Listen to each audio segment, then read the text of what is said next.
What's up, my beautiful people? I hope you're fine from wherever you are watching from. If you have tuned here for the first time, I'm Damaris, a Kenyan retired mom, and I reside in Kenyan village.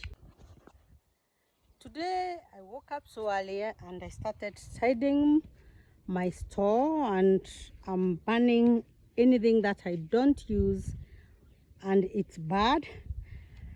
I had kept some clothes in the store when I shifted to this place from the city. I want to sort them out, burn the bad ones, and clean the good ones so that I can give them out or donate this time of Christmas. When it's sunny, it's very dangerous to burn things. You have to be around because the fire spreads so fast. So I'm burning the first lot of the things which I don't use and they are already bad.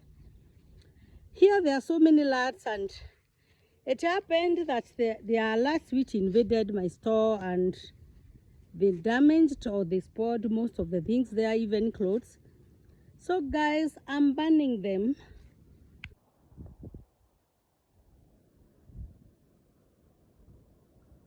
I have 5 cats, but they don't cope up with the lads which are around this place. There are many in the field, and they are the ones which usually go to the store. But the good thing, they don't come to my house because I usually have cats in my house, and you know cats and lads, they don't cope at all. So guys, that's what I'm doing. I'm super excited that this is the early month of December, and we pray for this month because it's a busy month in always. People traveling and all that. I wish the people who are traveling safe travels and all that. I have no plans for this Christmas myself. I'll just stay here at the homestead in the village. Yeah. The way good news today is that the water is being installed today. I told you, I did another video where I said I don't have water, and the people who are installing the water, they are around, and I'm just also excited because of that, because maybe from tomorrow I'll be having enough water. They are installing the solar inverter. The first one got spoiled, and my neighbor managed to get a new one. So they are working on that. Yeah.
Later in the afternoon, I decided to plant some flowers.